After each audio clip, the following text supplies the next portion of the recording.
Movie की शुरुआत होती है कनाडा से। मार्टिन और मैट नाम के दो लड़के मॉन्ट लिकर जा रहे थे। दोनों एक ही सीट पर बैठे हुए थे और बातें करते करते दोनों अच्छे दोस्त बन जाते हैं। अचानक रास्ते में बस खराब हो जाती है, इसीलिए ये दोनों पास के एक गैराज में जाकर कुछ दिनों के लिए एक गाड़ी रेंट पर लेते हैं। अब रास्ते में मार्टिन मैट से कहता है कि बचपन में मेरे पिता मुझे काफी मारते थे और जिस वजह से मेरे दांत भी टूटे हुए हैं, और फिर एक दिन उन्होंने मुझे मिलिट्री स्कूल में डालने की कोशिश की जिससे कि मैं डिसिप्लिन्ड बच्चा बन जाऊं, लेकिन मैं वहां से भाग गया था। अब कुछ देर बाद अचानक गाड़ी का टायर निकल जाता है और मार्टिन टायर बदलने लगता है। ठीक तभी उस रास्ते से एक गाड़ी जा रही थी। अचानक मार्टिन मैट को गाड़ी के सामने ढकेल देता है जिस वजह से उसका एक्सीडेंट हो जाता है। एक्सीडेंट के बाद मैट दर्द से चिल्ला रहा था। मार्टिन गुस्से में मैट के सर पर पत्थर मारकर उसका मर्डर कर देता है और फिर वो उसके पर्स से पैसे और क्रेडिट कार्ड्स चुरा कर वहां से चला जाता है। अब सीन शिफ्ट हो जाता है और हमें पता चलता है कि किलर ने इससे पहले भी काफी सारे मर्डर्स किए हैं जिसके बारे में काफी बार न्यूज़पेपर्स और न्यूज में बताया गया था। दूसरी तरफ मार्टिन अपने लंबे बाल काट कर अपने गेटअप बदल कर शहर में घूमने लगता है। अगले सीन में एक कंस्ट्रक्शन साइट से एक डेड बॉडी मिलती है। डेड बॉडी के बारे में पुलिस ऑफिसर्स को बताया जाता है। पेक्वेट और डुवेल इस केस के बारे में इन्वेस्टिगेट कर रहे थे और हायर अथॉरिटी इस केस के लिए FBI से ऑफिसर्स इलेना स्कॉट को हायर करती है। पेक्वेट को हायर अथॉरिटी का फैसला पसंद नहीं था क्योंकि वो इस केस को अकेले हैंडल करना चाहता था। दूसरी तरफ हम रिबेका एशर को देखते हैं जो शिप से बाहर आने के बाद पुलिस ऑफिसर्स को अपने बेटे के बारे में बताती है। वो औरत कहती है कि मेरा बेटा 19 साल पहले मर चुका था, लेकिन असल में वो अभी भी जिंदा है और वो एक खतरनाक इंसान बन चुका है। इधर पेक्वेट डुएल के साथ केस की इन्वेस्टिगेशन कर रहा था, वहीं दूसरी तरफ ऑफिसर इलेना कंस्ट्रक्शन साइट पर इन्वेस्टिगेशन कर रही थी। इलेना जल्द से जल्द अपनी टीम को कंस्ट्रक्शन साइट पर आने के लिए कहती है और उनके आने के बाद इलेना बताती है कि किलर ने विक्टिम का मर्डर कहीं और किया था, लेकिन पुलिस तक डेड बॉडी पहुंचाने के लिए उसने कंस्ट्रक्शन साइट का इस्तेमाल किया। यहाँ तक कि ये गड्ढा भी किलर ने विक्टिम के लिए पहले से खोद कर रखा था।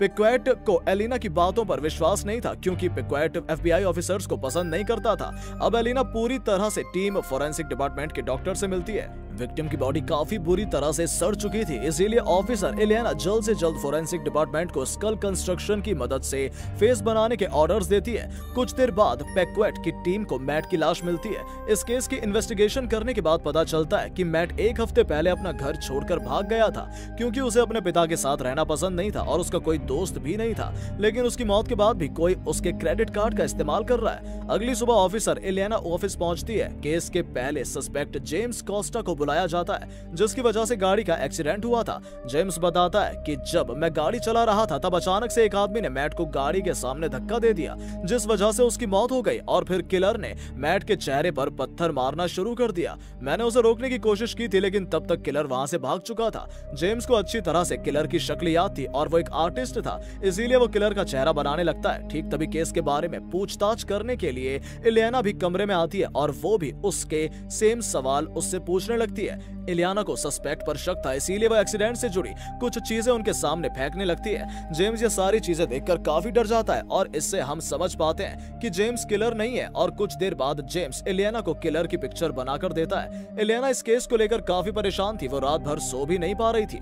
अगली सुबह इलियाना पेक्वेट और डुएल के साथ रेस्टोरेंट में केस के बारे में डिस्कस कर रही थी। इस दौरान इन लोगों को किलर के एड्रेस के बारे में पता चलता है। किलर कुछ दिनों से रेंट के घर में रह रहा था। घर का ओनर पेक्वेट को इस बारे में इन्फॉर्म करता है और फिर इलियाना की टीम किलर को ढूंढने के लिए उसके घर पहुंच जाती है। ऑफिसर इलियाना और डुवेल को घर पर एक लाश मिलती है। लाश की एक उंगली कटी हुई थी और उस पर विक्टिम का नाम लिखा हुआ था।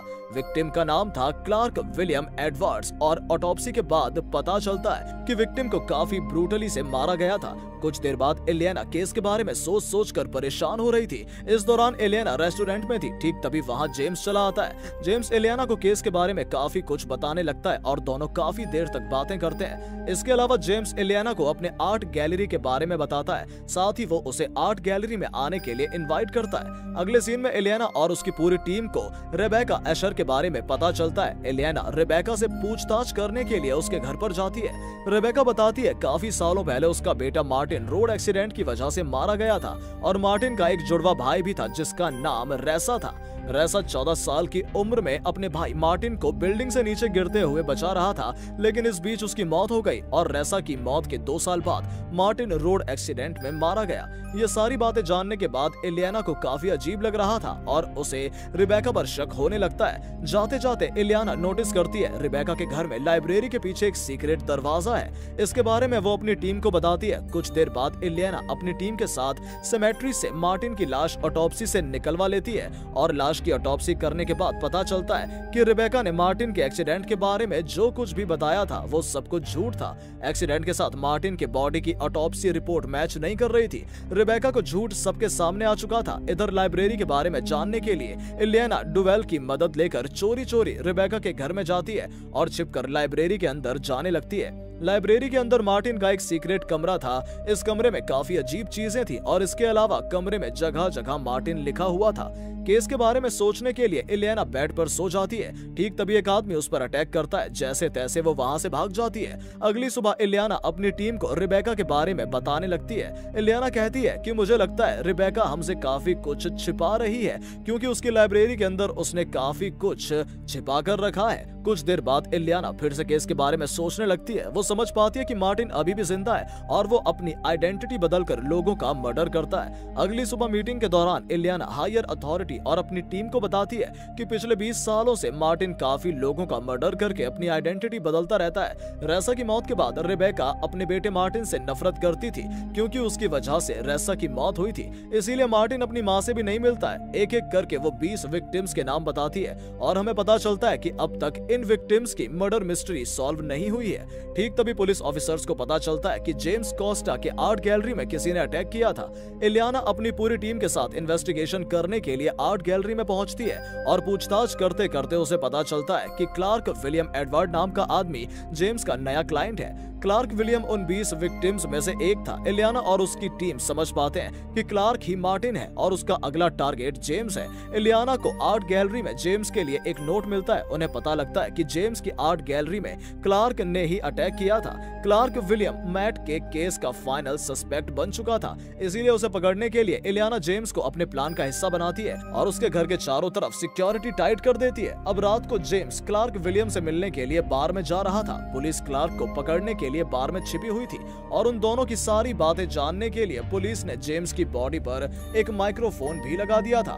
क्लार्क को पहले से ही पुलिस के बारे में पता चल चुका था, इसीलिए वो वहां से भाग जाता है। इधर धीरे धीरे जेम्स और इलियाना काफी अच्छे दोस्त बन चुके थे। इलियाना जेम्स को उसके घर तक ड्रॉप कर देती है। इस बीच जेम्स इलियाना से पूछता है कि तुम हमेशा इतनी परेशान और उदास क्यों रहती हो, और अगर तुम्हारी काम की वजह से ऐसा हो रहा है तो तुम अपना काम छोड़ दो। इलियाना कहती है, बचपन में मैंने गलती से एक चोर का मर्डर कर दिया और तब से मैं ऐसी बन गई हूँ। ये जानने के बाद जेम्स इलियाना को लाइफ में एंजॉय करने के लिए कहता है। वैसे दोनों एक दूसरे को लाइक करते थे और इलियाना को जेम्स के साथ बात करना अच्छा लगता था। अब अगले सीन में जेम्स आर्ट गैलरी में अपना काम कर रहा था। इस बीच क्लार्क जेम्स का पीछा करने लगता है। पैक्वेटे और इलियाना क्लार्क को फॉलो करने लगती है और डर के मारे वो आर्ट गैलरी से भाग जाता है। पुलिस क्लार्क को नहीं पकड़ पाती है और उन लोगों का प्लान फेल हो जाता है। अगली सुबह जेम्स को दूसरी जगह शिफ्ट किया जा रहा था क्योंकि उसकी जान खतरे में है। इस बीच क्लार्क जेम्स के घर में छिपा हुआ है और डुवेल के जाने के बाद क्लार्क जेम्स पर अटैक करने लगता है। काफी देर तक वेट करने के बाद डुवेल जेम्स को बचाने के लिए अंदर आ जाता है, लेकिन क्लार्क डुवेल को शूट कर देता है और जेम्स को किडनैप करके अपने साथ ले जाता है। ठीक तभी इलियाना भी जेम्स के घर पहुंचती है और वो क्लार्क की गाड़ी को फॉलो करने लगती है। इधर रास्ते में क्लार्क की गाड़ी का एक्सीडेंट हो जाता है। जैसे तैसे जेम्स क्लार्क को गोली मारकर गाड़ी से बाहर निकालता है और डीजल लीक होने की वजह से गाड़ी ब्लास्ट हो जाती है। जेम्स इस किडनैपिंग की वजह से काफी इंजर्ड हो चुका था और उसे हॉस्पिटल में ले जाया जाता है। उसे काफी स्टिचेस भी लगते हैं। कुछ देर बाद इलियाना अपने रूम में केस के बारे में सोच रही थी। ठीक तभी जेम्स उससे मिलने के लिए चला आता है और वो दोनों इंटीमेट होते हैं। इलियाना काफी खुश थी क्योंकि उसे उसका लाइफ पार्टनर मिल चुका था। अगली सुबह जेम्स के स्टिचेस से खून निकलने लगता है। जेम्स और इलियाना तुरंत हॉस्पिटल में जाते हैं। इस बीच पुलिस ऑफिसर्स क्लार्क विलियम की डेड बॉडी को हॉस्पिटल में ले जाते हैं। क्लार्क की डेड बॉडी को पहचानने के लिए पैक्वेट ने रेबेका अशर को हॉस्पिटल में बुलाया था। रेबेका अपने बेटे को पहचानने के लिए उसकी आंखें देखती है और वो बताती है कि ये आदमी उसका बेटा नहीं है और फिर वो वहां से चली जाती है। जैसे ही वो लिफ्ट के अंदर जाती है, हम देखते हैं कि रेबेका का बेटा मार्टिन अपनी माँ के लिए लिफ्ट में वेट कर रहा था और हमें पता चलता है कि जेम्स ही मार्टिन है जो अब तक अपना लुक बदल कर शहर में घूम रहा था।